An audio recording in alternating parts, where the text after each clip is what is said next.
الحمد لله رب العالمين والصلاة والسلام على سيد المرسلين محمد المصطفى وعلى آله وأصحابه أجمعين.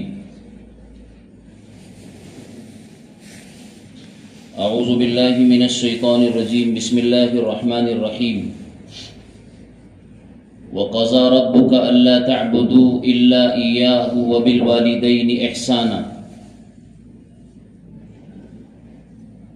وإن جاهداك على أن تشرك بي ما ليس لك به علم فلا تطعهما وصاحبهما في الدنيا معروفا.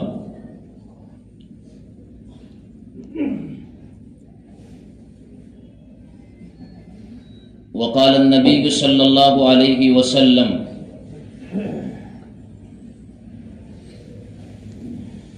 الاسلام يعلو ولا يعلى عليه او كما قال رسول الله عليه الصلاة والسلام. قابل احترام برادران اسلام، بزرگوں، دوستوں اور بھائیوں،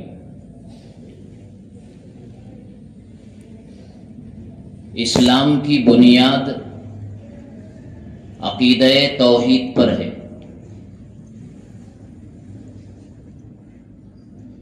ایک ایمان والا بغیر توحید کے مومن ہو نہیں سکتا.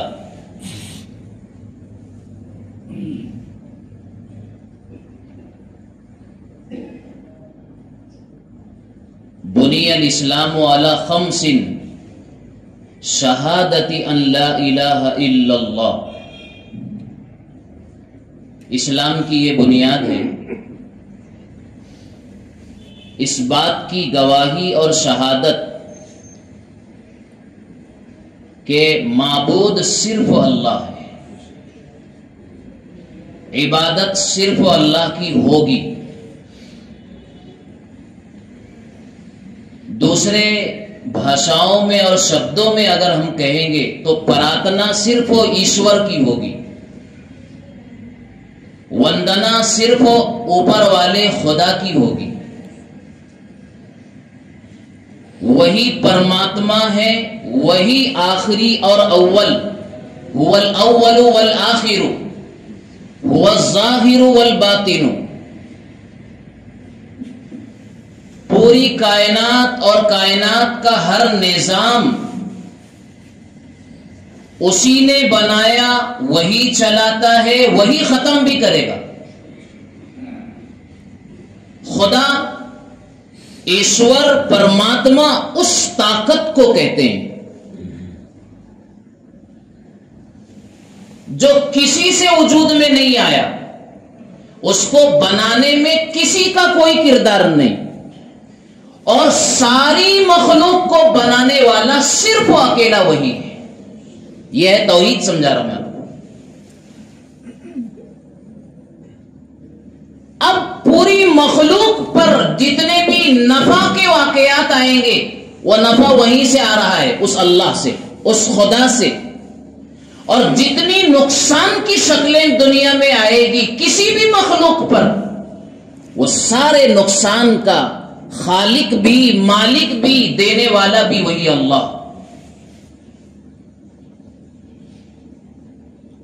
روئے زمین، کرۂ ارض کی ساری مخلوق، فضاؤں کی ساری مخلوق، خلاؤں کی ساری مخلوق، آسمانوں کی اور بلندیوں کی ساری مخلوق، سمندر کی ساری مخلوق، صحراؤں اور جنگلوں کی ساری مخلوق، کائنات کے چپے چپے میں، گوشے گوشے میں، سناٹوں میں، آبادیوں میں اور ویرانوں میں جو کچھ ہو رہا ہے، اچھا یا برا، نفع کا یا نقصان کا، خیر کا یا شر کا، سب اس کے کرنے سے ہو رہا ہے. یہ ایمان، یہ توحید، اس کے بغیر ایک ایمان والا کامیابی کی ڈگر پر چل نہیں سکتا ہے. وہ کامیابی کی منزل کو پا نہیں سکتا ہے اگر یہ نظریہ، یہ تصور، یہ ڈپلومیسی، یہ پالیسی اور یہ جذبہ اور خیال اگر ایمان والے کے اندر میں نہیں ہے اس کا ایمان نہیں ہے. اگر اس کے اندر جھول ہے, کمزوری ہے, تو ایمان کمزور اور ڈگمگا رہا ہے. توحید کے بغیر ایمان والا جی نہیں سکتا ہے. ہم نے جو پڑھا ہے کلمہ اسلام کا, نبی اکرم علیہ الصلوۃ والسلام کا لایا ہوا اور دیا ہوا, لا الہ الا اللہ, کوئی معبود نہیں ہے, کوئی وندنا کے قابل نہیں ہے, کوئی پوجا کے قابل نہیں ہے, کوئی عبادت کے لائق نہیں ہے, کسی کی کائنات میں یہ ہستی ہے ہی نہیں کہ اس کے سامنے سر جھکایا جائے. وہ اللہ ہے, وہ الا اللہ, وہ صرف ایک اللہ ہے. یہ توحید ہے. اور طریقہ بندگی کا کیا ہوگا, کیسے عبادت ہوگی, عبادت کی اور بندگی کی شکل کیا ہوگی, وہ شکل بھی میری اور آپ کی نہیں چلے گی. دنیا والے ہم کو اگر کوئی شکل دیں گے کہ عبادت ایسے کی جائے, زبان سے یہ کہا جائے, ایسے جھکا جائے, ہاتھ ایسے جوڑے جائے, عبادت کا کوئی طریقہ, دنیا کی کوئی طاقت, کوئی اقتدار میں رہنے والے انسان اگر انسانوں کو عبادت کا کوئی طریقہ دیتے ہیں, وہ قابل قبول نہیں ہوگا. اس لیے کہ اس کلمے کے بعد والا جو پارٹ اور حصہ ہے اس میں کہا گیا محمد رسول اللہ. کائنات میں بندگی کا طریقہ, عبادت کا طریقہ وہ چلے گا جو محمد رسول اللہ صلی اللہ علیہ وسلم نے کہہ کے بتایا, کر کے بتایا, اور اپنے صحابہ کو آپ نے پریکٹیکل کروا دی, وہ چلے گا. اب کسی کے کہنے سے کچھ نہیں ہوگا, ہم کوئی طریقہ نہیں مانیں گے. ایک دم یہ ہماری صاف پالیسی ہے, ڈپلومیسی ہے, صاف ہمارا عقیدہ ہے, صاف ہمارا راستہ ہے, کلیئر ہماری ڈگر ہے. اس راہ سے ہمیں جو بھی ڈگمگانے کی کوشش کرے گا ہم اس کی بات کو نہیں مانیں گے. آگے آپ کو بات سمجھ میں توحید. توحید تو یہ ہے کہ خدا حشروں میں کہہ دے یہ بندہ دو عالم سے خفا میرے لیے ہے, ساری دنیا ناراض ہو جائے لیکن توحید پر آنچ نہیں آنے دیں گے, توحید پر آنچ نہیں آنے دیں گے. اب دیکھو, ایک اللہ کی عبادت ہوگی, اللہ کے غیر کی عبادت نہیں ہوگی, یہ طے ہو گیا. سوال اب دوسرا قائم کرتے, کیوں نہیں ہوگی؟ اللہ کے علاوہ کوئی بھی طاقت کتنی ہی مہان کیوں نہ ہو, کتنی ہی شکتیشالی کیوں نہ ہو, وہ خدا نہیں ہو سکتا, وہ قابل عبادت نہیں ہو سکتا. اس لیے کہ میرے بھائیوں دلیل سمجھ لینا, وہ مخلوق ہے. کیا ہے وہ؟ اسے پیدا کیا گیا ہے, اور جس کو پیدا کیا جائے وہ کمزور ہے.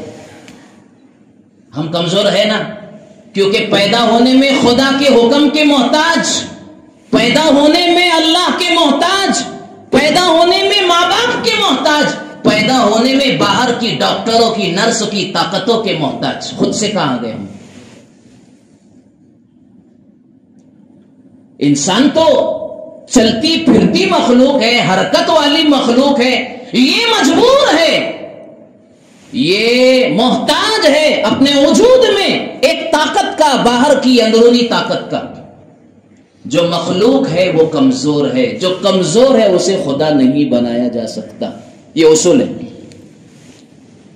کمزور کو خدا نہیں بنا سکتے. خدا خالق ہے, مالک ہے, رازق ہے, نافع ہے, زار ہے, حفاظت کرنے والا, نگہبان ہے, مہیمن ہے, حفاظت کرنے والا. عبادت تو اس کی ہوگی.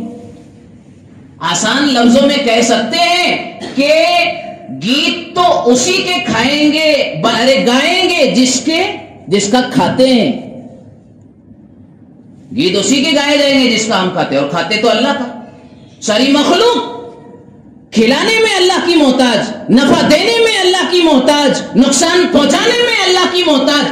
تو وہ محتاج مخلوق کو خدا کیسے دیا جا سکتا ہے؟ یہ عقل کے بھی خلاف ہے، دانا و بینا اور بصیرت کے بھی خلاف ہے یہ بات۔ وَخَلَقَ كُلَّ شَيْءٍ وَقَدَّرَهُ تَقْدِيرًا، اللہ نے ہر چیز پیدا کی۔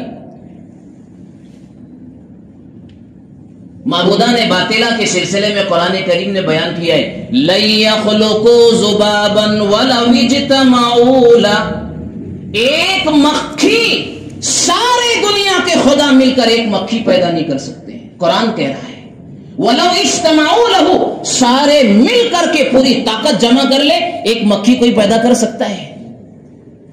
وَلَوْ اجْتَمَعُوا لَهُ ضَعُفَ الطَّالِبُ وَالْمَطْلُوبُ، طالب بھی کمزور ہے جو ان سے مانگ رہا ہے، کمزور خداؤں سے مانگ رہا ہے، خدا بنا کے انہیں مانگ رہا ہے، وہ مانگنے والا بھی کمزور ہے، والمطلوب، اور جس سے مانگا جا رہا ہے خدا سمجھ کر وہ بھی کمزور ہے، تو کیسے خدا بنا سکتے ہیں؟ یخلق ما یشاء، وہ جو چاہتا ہے پیدا کرتا ہے، کوئی ٹانگ اڑانے والا نہیں اس کی طاقت میں کہ یہ نہیں پیدا کرنا۔ کوئی انسان، کسی بھی دنیا کے انسان نے، چاہے ذی ہوش ہو یا بے ہوش ہو، دانا ہو یا نادان ہو، کسی نے آج تک یہ کہا کہ کاکروچ کو کیوں پیدا کیا گیا؟ کیا فائدہ ہمارا اس سے؟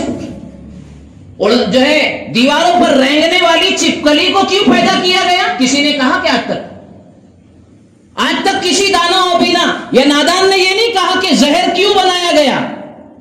بنانے والا اللہ ہے، اس کی مصلحت ہے، ہر چیز کی ضرورت اور اس کائنات میں انسانوں کو ہے۔ نہیں ہے نکمی کوئی چیز قدرت کے کارخانے میں، نہیں ہے نکمی کوئی چیز قدرت کے کارخانے میں۔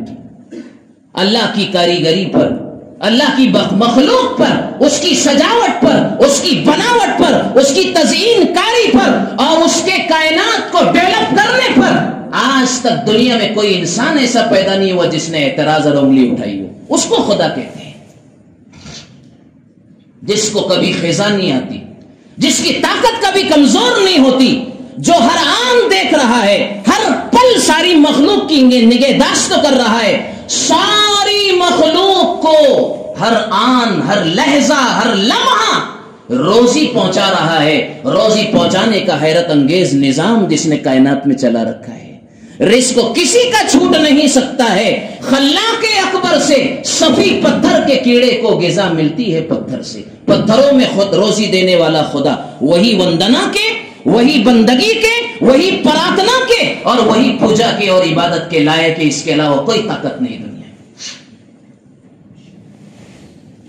میں ان ساری باتوں سے یہ کہہ رہا ہوں کہ ہم پر اگر یہ تھوپنے کی کوشش کی جائے کہ تمہیں وندے ماترم کہنا پڑے گا، بالکل قبول نہیں، ایک ایمان والا بالکل نہیں قبول کر سکتا۔ یہ توحید کے مقابلے میں ہے۔ پارلیمنٹ میں بحث ہو رہی ہے، تھوپنے کی، لاگو کرنے کی کوشش ہو رہی ہے، وندے ماترم بالکل نہیں کہہ سکتے۔ کیا ہے یہ وندے ماترم؟ ایک گیت ہے قومی، ایک گیت تو اقبال نے بھی کہا تھا، سارے جہاں سے اچھا ہندوستاں ہمارا، ہم بلبلے ہیں اس کی وہ گلستاں ہمارا۔ یہ بھی تو ایک گیت ہے، لیکن ہمیں اس کے پڑھنے سے انکار نہیں ہے۔ ایک گیت وہ تھا جو اس ملک کے ایک باشندے نے، رابندر ناتھ ٹیگور نے کہا تھا، جنا گن منگل یا نائک جیا ہے۔ ہم اسے کہتے ہیں 15 اگست کے ٹائم ہمارے پورے مدارس اسلامیہ اور ہماری ساری اسکولیں اور کالجز اور ہر چھاتر اور جو ہے پڑھنے والے بچے اور بچیاں، ہم بڑے شوق سے یہ گیت پڑھتے ہیں اور جھنڈے کو ہم سلامی دیتے ہیں، ہمیں اس سے کوئی انکار نہیں۔ لیکن وندے ماترم ہماری توحید سے ٹکرانے والا گیت ہے، ہمارے عقیدے پر ضرب لگانے والا ہے، اس میں شرکیہ کلمات ہے، اس میں مخلوق کو خدا کا درجہ دیا گیا ہے، بھارت ماتا کو دیوی درگا کا درجہ دیا گیا ہے، اور اس کی وہ صفات اس میں بیان کی گئی ہے جو صفات اللہ کی ہوتی ہے۔ ایک ایمان والا اس کو گوارا نہیں کر سکتا ہے۔ دو چیزیں میرے بھائیوں سمجھ لو، ایک ہے وطن کی محبت اور ایک ہے مادر وطن کو پوجنا اور اس کی عبادت کرنا. اس ملک کا ہر باشندہ، اس ملک میں رہنے والا بائی چوائس ہندوستانی مسلمان، بائی چوائس ہندوستانی مسلمان، کوئی مجبوری نہیں تھی ہماری، آپشن تھا ہمارے پاس ملک کو دوسرے میں جانے کا، لیکن ہم نے اس پیارے وطن میں رہنا، جینا اور اس کو ترقی دینا، اس کو بام عروج پر پہنچانا، اس ملک کو شکتیشالی بنانا. ہم نے یہ فیصلہ کیا تھا، ہمارے پرکھوں نے، ہمارے آبا و اجداد نے، بالخصوص مجاہدین آزادی نے، جو جنگ آزادی کے ہمارے اکابر مشائخین ہیرو رہے، انہوں نے اپنا خون پسینہ دے کر اس ملک کی آبیاری کی ہے، اور انہوں نے یہ بتایا کہ یہ مادر وطن ہے، اسی میں جینا ہے اور مرنا ہے، اور ایک ایمان والا اسی میں مر کر کے پیوند خاک ہو جاتا ہے. یہ وطن سے محبت ہے اور کرنا ہے، کرتے رہیں گے، کرتے رہے ہیں ہم لوگ. مدارس کی تاریخ اٹھا کر کے دیکھو، وطن کی آزادی کے لیے اس مدارس کا پہلا قدم ہے، پہلا وطن کی آزادی میں پہلا قدم مدارس اسلامیہ کا ہے. ورنہ اگر صحیح دل دماغ والا اگر مورخ ہو اور انصاف سے اگر وہ تاریخ کے پنوں کو اگر کھنگالے گا اور صحیح تاریخ اگر ملک ہندوستان کی اگر وہ لکھے گا، تو اس کا ضمیر یہ کہنے پر مجبور ہوگا کہ واقعتاً اگر علماء نہ ہوتے، مدارس کا کردار نہ ہوتا، ان کی قربانیاں نہ ہوتی، بے لوث اپنی جانوں کے نذرانے علماء، مسلمان، بادشاہ، حکمراں اور برادران وطن کے ایمان والے بھائی اگر آگے نہ بڑھتے، تو انگریز، اس سفید چمڑی والے انگریزوں سے اس ملک کو لینا آسان نہیں تھا. کسی کے بس کی بات نہیں تھی اگر ہم آگے نہ بڑھتے تو. ہمارے برادران وطن بعد میں ہمارے ساتھ آئے، 100 سال مل کر کے ہم نے لڑا، لیکن 100 سال ہم اکیلے تھے میدان میں، کوئی نہیں تھا ہمارے ساتھ میں. اور اس میں مدارس کا کردار سب سے انمول ہے، سب سے البیلا ہے، سب سے اچھوت ہے، اور سب سے با کردار اور سب سے بڑا کردار اگر ملک کی آزادی میں وہ مدارس کا ہے. لیکن اسی مادر وطن میں، بھارت میں اور ہندوستان میں ایمان والوں کو 2 نمبر کا شہری بنانے کی کوششیں گلی سے لے کر دلی تک اور محلوں اور کوچوں سے لے کر ایوان بالا تک ہو رہی ہے. میرے بھائی، وندے ماترم ہماری توحید کے خلاف ہے، اس میں شرک ہے. وطن سے محبت ہوگی لیکن اس کی پوجا نہیں ہو سکتی ہے. ایک مثال دے رہا میں آپ کو. ہم اپنے ماں باپ سے محبت کرتے کہ نہیں؟ ماں سے محبت ہے، باپ سے محبت ہے، اور بالکل کرنا چاہیے. ایک سپوت اور ایک با کردار اور ایک اچھی اولاد کے لیے لازم ہے کہ ماں باپ سے محبت کرے، ان کی تعظیم کرے، ان کا احترام کرے. لیکن تعظیم، محبت اور احترام کا یہ معنی اور ڈیفینیشن تو ہرگز نہیں ہے کہ ماں باپ کے چرنوں میں ہم اپنا سر ٹیک دیں اور سجدہ کریں ان کو. اس کی اجازت نہیں ہے. ماں کی ہستی سے بڑھ کر کون سی ہستی ہو سکتی ہے جس کے بعد دوبارہ کبھی نہیں ملتی ہو؟ لیکن اس کو پوجا نہیں جا سکتا، اس کی عبادت نہیں ہوگی. باپ جیسا مشفق و مربی سر کے پسینے کو پیروں میں لا کر کے اولاد کے سکھ کے نوالے کے لیے در در کی ٹھوکریں باہر کھاتا ہے روزی کے لیے، لیکن اپنی اولاد کو دکھ دینا گوارا نہیں کرتا. وہ عظیم ہستی باپ کی ہے، لیکن محبت اس سے ہوگی، احترام اس کا ہوگا، لیکن اس کو عبادت، اس کی عبادت نہیں کی جائے گی، اس کے سامنے جھکا نہیں جا سکتا ہے.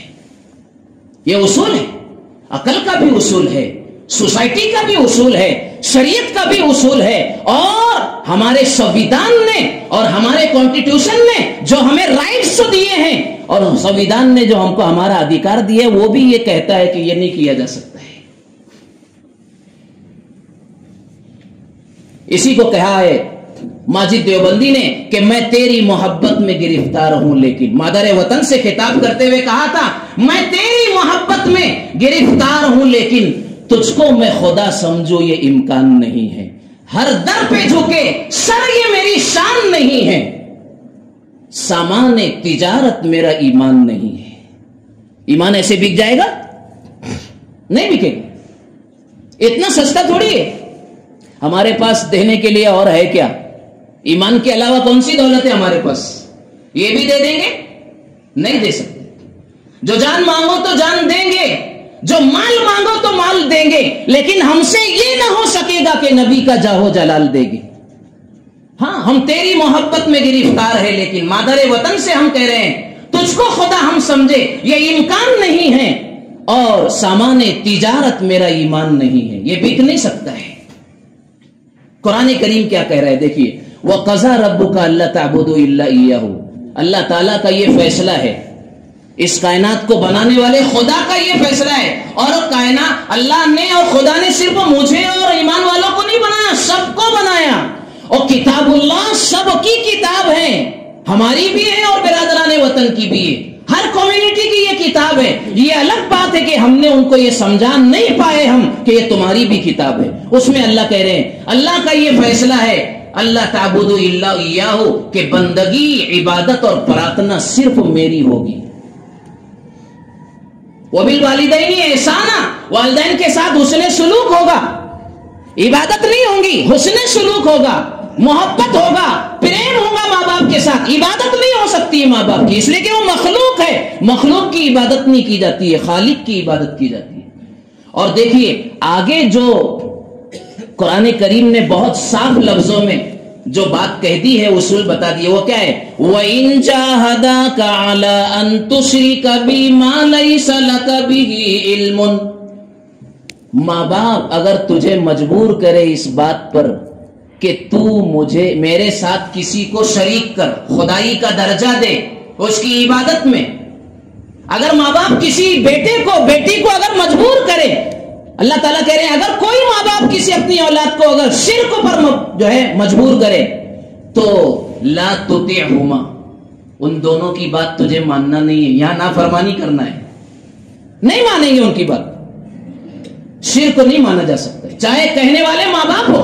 جب ماں باپ کی بات ہم شرک کو کرنے میں نہیں مان سکتے ہیں تو کسی ایرے اور غیرے کی بات کیسے مان سکتے ہیں, کسی دنیا کی طاقت کی بات کیسے مان سکتے ہیں؟ ہم مجبور تھوڑی ہیں. اسلام کا اصول ہمارے سامنے ہے, سویدھان نے دیے ہوئے ادھیکار ہمارے سامنے ہیں, کانسٹیٹیوشن نے دیے ہوئے رائٹس ہمارے لیے, آرٹیکل 25 ہمیں مذہب کی آزادی دے رہا ہے. اس لیے ہم اپنے مذہب کی آزادی کے ساتھ یہاں جیئیں گے اور یہاں پر مریں گے.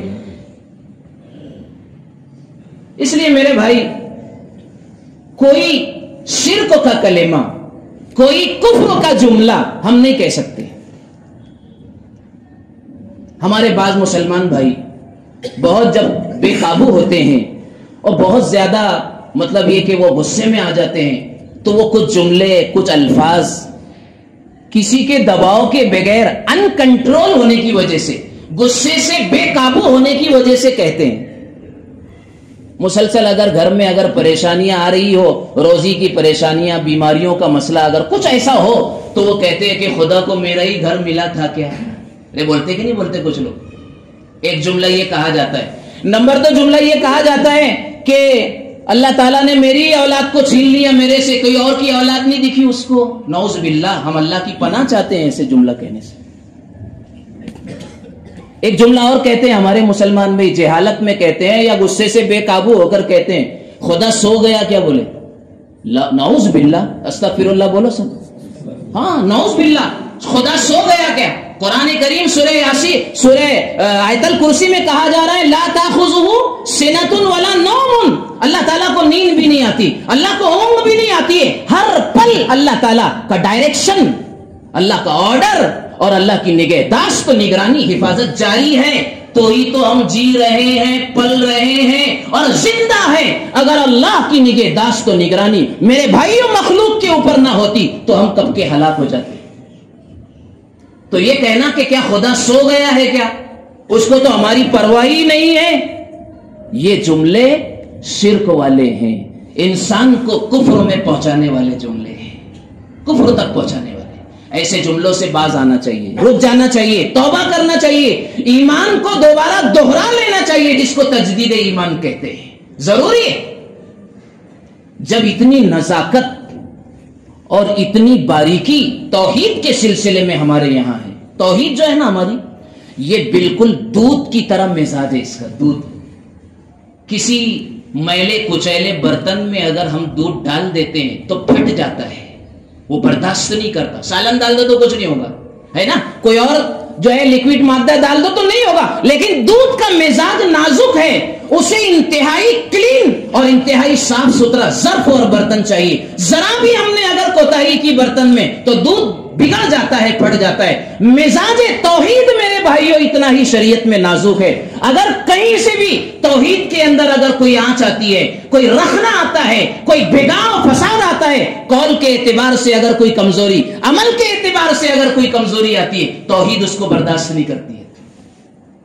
توحید بگڑ جائے گی، ایمان اس کا ان بیلنس ہوگا، کمزور ہوگا. اور کمزور ایمان کے ساتھ ایک انسان کامیابی کا راستہ نہیں چن سکتا ہے.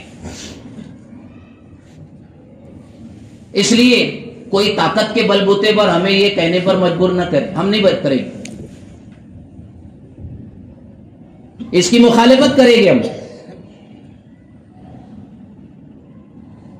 پتہ نہیں ہمارے ملک کو کس کی نظر لگی ہے. ایک اکثریت میں آنے والے، طاقت رکھنے والے، آنکڑے رکھنے والے لوگ کیا چاہتے ہیں؟ حالانکہ جو یہ کہہ رہے ہیں اور کر رہے ہیں وہ ملک کے بھلا کرنے والے، بھلا چاہنے والے نہیں ہو سکتے. اس لیے کہ یہ ملک اب تک چلا ہے محبتوں کے ساتھ، پریم کے ساتھ، اخوت کے ساتھ، بھائی چارہ کے ساتھ، ایک دوسرے کے دکھ درد میں شریک ہو کر کے ہم نے آج تک شانہ بشانہ تمام کمیونٹیوں اور برادریوں کے ساتھ اپنا فرض نبھایا ہے. بھائی ہونے کا فرض نبھایا، باپ ہونے کا فرض نبھایا ہے. ابھی چند سال پہلے کووڈ کا دور گزرا، بھول گئے؟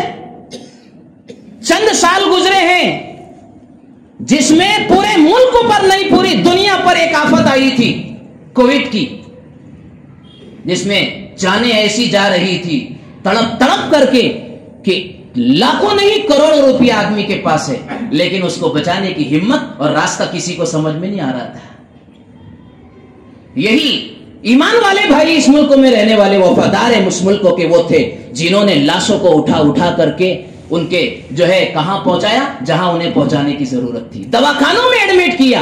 جس کا نidھن ہو گیا اور جس کی موت ہو گئی اس کو اٹھا کر کے ان کے برادران اور ان کے بھائیوں کے حوالے کیا. ہمارے نوجوان مسلمان بھائی تھے. ابھی قریب کے اندر پچھلے اسی سال رواں کے اندر پنجاب میں سیلاب آیا، خطرناک سونامی اور سیلاب آیا. ہمارے مسلمان بھائی سب سے آگے تھے، بڑھ چڑھ کے ایسی مدد کی کہ میرے بھائیوں اس ملک میں ہمارے بھائیوں نے، ایمان والوں نے برادران وطن اور دیگر برادریوں کے ساتھ محبت کا حق ادا کر دیا. ہماری محبتیں میرے بھائیوں ملک کے چپے چپے پر لگی ہوئی ہے. ہمارا بھائی چارہ ملک کے گوشے گوشے میں صدا دے رہا ہے، آواز لگا رہا ہے. اور صدیوں سے اس ملک میں ہم دوسری برادریوں کے ساتھ رہتے ہیں. کبھی ہم نے کسی کے ساتھ بھید بھاؤ کرنے کی کوشش نہیں کی. ہمارے ساتھ کیوں کیا جاتا ہے؟ اس میں سب سے اہم کردار میرے بھائیوں ہمارے مدارس کا ہے. لیکن مدارس نے جتنی قربانیاں دی اتنا زیادہ ان کو سب کی نگاہ سے دیکھا جاتا. 1866 میں دارالعلوم دیوبند کی بنیاد رکھی گئی. ہاں، ایک ایسا ادارہ اس ملک میں بنا جس کی روح میں اور جس کے ایک ایک سانس میں ملک کی آزادی کی آواز آ رہی تھی. وہاں کے پڑھانے والے، وہاں کے پڑھنے والے، انہوں نے اس ملک سے محبت و وفاداری کی وہ نظیر اور مثال قائم کی کہ دارالعلوم دیوبند اس ملک اور اس دھرتی ہندوستان کی دھرتی پر آزادی کی شمع جلانے والا وہ واحد اور بنیادی ادارہ ہے جس کی وطن محبتی اور دوستی پر کبھی آنچ نہیں آ سکتی اور کوئی شک نہیں کر سکتا. اس کو سب کی نگاہ سے لوگ دیکھ رہے ہیں. بیمار ہو گئے، ذہنیت بگڑ گئی، ان کا دماغی سنتولن بگڑ گیا. سمجھ نہیں آ رہا ہے کہ دوستوں کو دشمن سمجھنے لگے، محبت کرنے والوں کو جو ہے اپنے سے دور اور نفرت کرنے لگے ہم سے. اسی سلسلے کی کڑی جامعہ اسلامیہ اشاعت العلوم عقل کنواں، جس کی عمر 47 سال ہو رہی ہے. اس ملک نے ادارے کو کیا نہیں دیا بتاؤ؟ یہ باتیں آپ دوسروں تک پہنچائیں گے، اس کو اپنے گھر پر رکھنے کی نہیں ہے. آپ تو جانتے ہیں نا، لیکن دوسروں تک پہنچانا ہے. ہم خود اپنی تاریخ سے واقف ہوں، ہم خود مدارس کے کردار کو جاننے والے بنے. مسئلہ کیا ہے؟ آپ کو ایک بگاڑ بتا رہا ہوں. میں 5 منٹ اور لے لوں گا آپ کا، 5-7 منٹ، کیونکہ ضرورت ہے مجھے اس وقت. مسئلہ کیا ہے؟ بات سمجھ میں آ رہی ہے آپ کو؟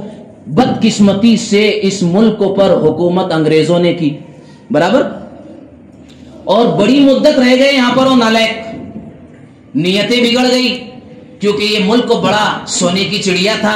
یہاں کی دولتوں پر انہوں نے رال ٹپکائی. ایسٹ انڈیا کمپنی کے عنوان سے تجارت اور بزنس کے نام سے یہاں داخل ہوئے، اور یہاں ان سفید چمڑی والے انگریزوں نے یہاں کے باشندوں کا جینا رہنا دشوار کیا. نہ جانے کیسے کیسے ان کے ساتھ ظلم و ستم کے نقشے انہوں نے کھول ڈالے. یہ سب ہوا، لیکن ان کو بھگانے میں، ان کو دوڑانے میں اور ان کو یہاں سے نکال باہر کرنے میں سب سے اہم بھومکا، سب سے اہم رول اور کردار برادران وطن کے سے پہلے مسلمانوں نے ادا کیا تھا. اس لیے جب یہ جانے پر مجبور ہوئے تو یہ 150 سال جب یہ یہاں رہ گئے، تقریباً اس سے کم اور زیادہ، تو یہاں پر انہوں نے ہندوستان کی جو تاریخ لکھی، تاریخ مغربی مورخین نے، انگریز مورخین نے اس ملک ہندوستان کی تاریخ لکھی، تو انہوں نے مسلم حکمرانوں کو ظالم بتایا، مسلم حکمرانوں کو انہوں نے لٹیرا بتایا، مسلم حکمرانوں کو انہوں نے ملک واسیوں کے ساتھ بھید بھاؤ کرنے والا گھوشت کیا، اپنی تاریخ میں لکھا. اور وہی ساری غلط تاریخ، ہمارے روشن کردار کو کچلنے والی تاریخ، ہمارے مشائخین اور اکابرین اور علماء دین کی بے مثال جد و جہد کو ملیا میٹ کرنے والی تاریخ ان انگریز مورخین نے لکھی، اور بعد میں انہی کتابوں سے تاریخ کی اس ملک کے دوسرے ہندو اور دوسرے مورخین میں لیا، اور وہی غلط باتیں چل پڑی. ہمارا یہ کام تھا کہ ہم دودھ کا دودھ کرتے اور پانی کا پانی کرتے. بڑی شکایت ہے ہمیں اس وقت تو ہمارے مسلم جرنلسٹ سے اور اردو اخبار چلانے والوں سے، چینل چلانے والوں سے، جو باتیں اسلام دشمن طاقتیں اور مغربی میڈیا یا دیگر میڈیا جو ہمارا خلاف ہے، وہ جو باتیں پیش کرتا ہے ہمارا مسلم چینل والا، یوٹیوبر ہو یا اور کوئی جو ہے ذریعے سے آگے بات بڑھاتا ہے، وہ وہی چیز کو لے کر کے آگے چلا دیتا ہے. جامعہ کے تعلق سے ایسی بدگمانیاں پھیلائی گئی. اس ادارے کا کردار بالکل روشن ہے. غلط تاریخ ہم پڑھ رہے ہیں، صحیح تاریخ کو پڑھنے کی کوشش کریں. ہم جامعہ نے کس میدان میں کام نہیں کیا؟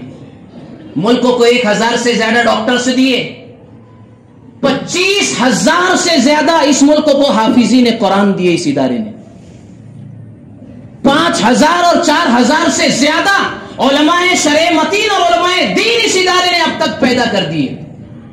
کتنے فارمیسسٹ بنا دیے، کتنے لائر بنا دیے، کتنے انجینئر بنا دیے، کتنے ڈاکٹرز اس ملک کے حوالے کر دیے، جو ملک کی ریاستوں میں اپنی خدمات انجام دے رہے ہیں. اور آپ اس جامعہ اشاعت العلوم عقل کوے کا MBBS college, minority medical college آپ جا کر کے دیکھیں گے. میں صاف لفظوں میں یہ حقیقت آپ کے حوالے کر رہا ہوں، اس کو آپ آگے بڑھائیے جیسے بڑھا سکتے ہو، کہ بدنا پور النور ہاسپٹل میں روزانہ ڈیلی 700 سے 800 OPD ہوتی ہے، جس میں فائدہ اٹھانے والے زیادہ تر ہمارے غیر مسلم بھائی ہوتے ہیں اور بہنیں ہوتی ہیں، ہماری ماتائیں ہوتی ہیں. ہم نے تو کبھی 2 راستے نہیں بنائے.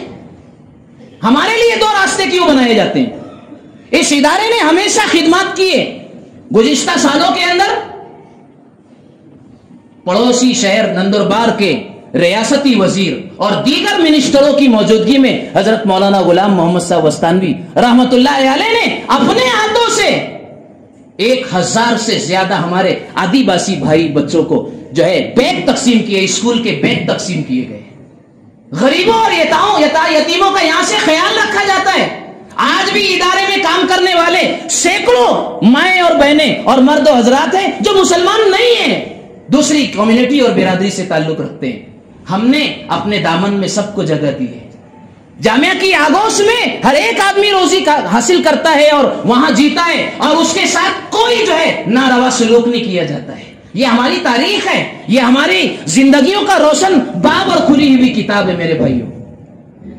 اس لیے آپ حضرات کسی بھی غلط فہمی کا شکار نہ ہو، حقیقت کو جانیں، صحیح تاریخ پڑھیں، اپنی نسلوں کو اور اپنے بچوں کو صحیح تاریخ سنائیں، سمجھائیں، علماء سے ملیں. آپ اگر نہیں جانتے ہیں حقیقت کو جاننے کی کوشش کریں. اور ایک بات پوری ذمہ داری کے ساتھ گزارش کرتے ہوئے، ریکویسٹ کرتے ہوئے میں کہوں گا، بے حقیقت بات کو، بے سر اور پیر کی بات کو، بلا دلیل کی بات کو ہرگز اپنے موبائل پر آگے نہ بڑھائیں. یہ ایک بہت بڑی بیماری بن گئی اس وقت. ہم کچھ بھی اٹھاتے سمجھتے نہیں ہیں، تحقیق نہیں کرتے اور آگے فارورڈ کر دیتے ہیں. غلط بات ہے. کسی بھی چیز کی سچائی کو جاننا چاہیے. اور پہلی جو گفتگو میں نے کیا اس میں ہم توحید پر قائم رہیں گے انشاءاللہ. ہم کسی ایسے گیت کو اور کسی ایسے جملے کو، کسی ایسی بات کو ہرگز نہیں قبول کر سکتے ہیں جو ہمارے ایمان کو ختم کرنے والی ہو یا اس کو نقصان پہنچانے والی ہو. ہم گھر میں ایمان کے تذکرے کریں گے. اب ضروری ہو گیا، باطل اس طرح سے محنت کر رہا ہے، طاقت کے ساتھ محنت کر رہا ہے، اس لیے ہم گھروں میں ایمان کے تذکرے کریں گے، دینی کتابوں کی تعلیم ہوگی. اس لیے ہمارے جماعت کے ہمارے ساتھی کہتے ہیں، یہ بہت بنیادی بات کہتے ہیں میرے بھائی، ایمان بچانے کا راستہ گھروں کی تعلیم. ہاں، اس کے بغیر ہماری نسلیں ایمان کو کیسے جانیں گی؟ ابھی ایک کلپ میں نے دیکھا تھا، بہت جلدی میں، کسی بامبے کا تھا. ایک مسلم بچی کا نکاح غیر مسلم لڑکے سے کر دیا گیا. ذمہ دار جب باپ کو پوچھ رہے ہیں کہ بچی مسلم ہے اور کسی غیر مسلم بچے سے آپ نے بیاہ اور شادی کر دی ہے، کیسے ہوا؟ آپ نے میرج رجسٹر کیا ہے یا آپ نے جو ہے پھیرے وغیرہ لیے؟ کہا کہ دونوں کر لیے. بولے ایک مسلمان باپ کہہ رہا ہے دونوں کر لیے. بولے کہا کہ اس میں تو نکاح ہوگا ہی نہیں. نہیں بولے ایسا کیسے ہوگا، نہیں ہو سکتا ہے نا. بولے پھر آگے حوالہ کیا دے رہا ہے؟ بولے اس طرح کی شادیاں، ایک لڑکا کسی اور نسل جو ہے مذہب کا ماننے والا، لڑکی اور مذہب کی ماننے والی، اس طرح کی شادیاں بولے سیلیبریسٹ میں ہوتی کہ نہیں؟ بولے یعنی فلمی دنیا کے ایکٹر وغیرہ کرتے کہ نہیں کرتی؟ ایک مسلمان حوالہ دے رہا ہے. کہاں گیا میرے بھائی ایمان؟ جب مذہب الگ ہوگا دونوں کا، نکاح ہوگا نہیں. ساری زندگی زناکاری میں گزرے گی، ساری زندگی زناکاری میں گزرے گی. دونوں کے مذہب کا ایک ہونا ضروری ہے. اس لیے ایمان بچانا، اپنی نسلوں کے ایمان کی فکر کرنا، یہ ہماری اولین ذمہ داری ہے. اس کے لیے دعوت و تبلیغ کا آسان راستہ، گھروں میں تعلیم کا ایک دم آسان راستہ اللہ تعالیٰ نے ہم کو ہمارے بزرگوں کے ذریعے سے دیا ہے. اس لیے میرے بھائیوں، اس ملک کے لیے آپ دعا بھی کریں، جامعہ کے لیے بھی آپ خاص دعاؤں میں جامعہ کو یاد رکھیں. آپ، یہ پورے قوم کی امانت ہے، کسی ایک کا نہیں ہے، یہ پورے قوم کی امانت ہے. اس کے لیے دعا کرنا، اس کی تعمیر و ترقی میں جو آپ امداد کر سکتے ہیں وہ آپ کریں، جو کوششیں کر سکتے ہیں کریں. لیکن ہر ایسی حرکت سے اور ہر ایسی بات سے اپنے آپ کو بچائیں گے جو ادارے کو نقصان پہنچانے والی ہو. اللہ تعالیٰ مجھے آپ کو ہم سب کو عمل کی توفیق عطا فرمائے، اور ادارے کی اور ادارے میں رہنے والے سب کی اور آپ سب کی، اللہ پورے ملک واسیوں کی اللہ حفاظت فرمائے. وآخر دعوانا الحمد